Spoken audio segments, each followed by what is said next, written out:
Shalina PillaiInitial coin offerings, or ICOs, are emerging as a new way of raising funds for startups. An ICO is based on cryptocurrencies and is, in some ways, a mix of an initial public offer (IPO) and crowdfunding.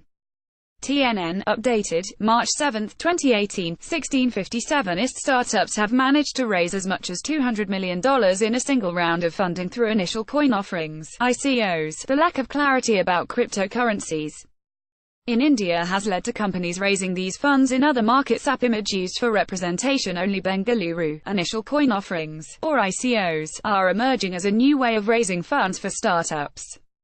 An ICO is based on cryptocurrencies and is, in some ways, a mix of an initial public offer (IPO) and crowdfunding.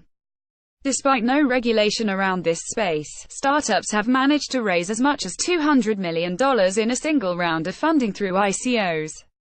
In 2017 alone, startups globally raised around $3.7 billion, according to audit and accounting firm EY.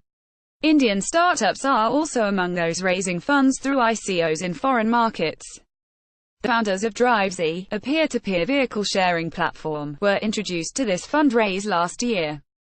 We had been operating for 3 years and had achieved significant traction. But the problem was we needed a lot of capital to put cars onto our platform. Instead of reaching out to VCs, which would have led dilution of our equity, a couple of Japanese investors suggested an ICO, says co-founder Abhishek Mahajan.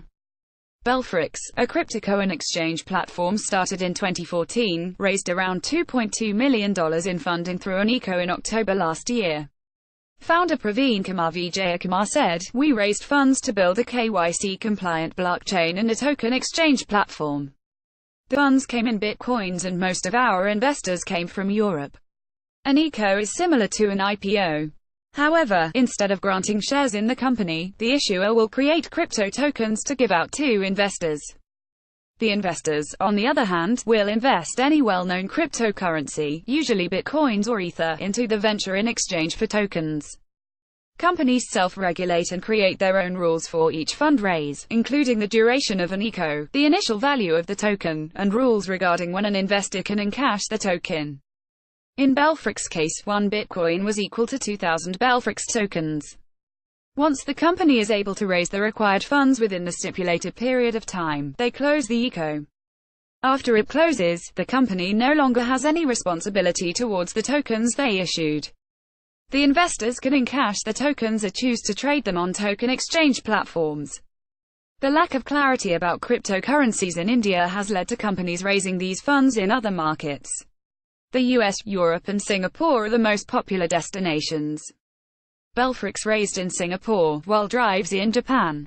Wandex, which raised a little over $1 million in an ICO last November in Singapore, used the funds to create a platform that lets users buy a basket of tokens in a single transaction. It was launched 5 days ago. Founder Abhinav Ramesh says he knows a lot of Indian companies who have an upcoming ICO. Currently, most companies going for ICOs are in the blockchain space, because they understand the process better than anyone else and can create tokens themselves. Blockchain is the underlying technology of cryptocurrencies, but many believe it will have applications across industries.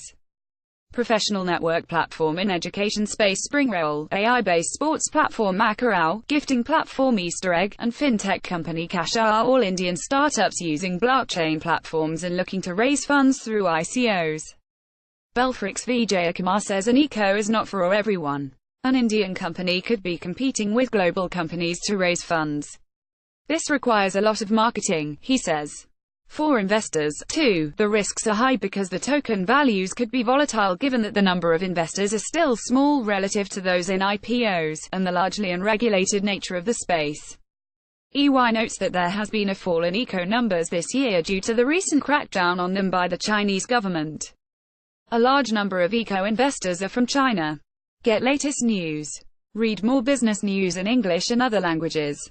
Related AIs India-Israel flights to overfly Saudi Arabia, Netanyahu empower women at work to improve creativity, diversity HDFC Bank, City Switch Corp lending heads.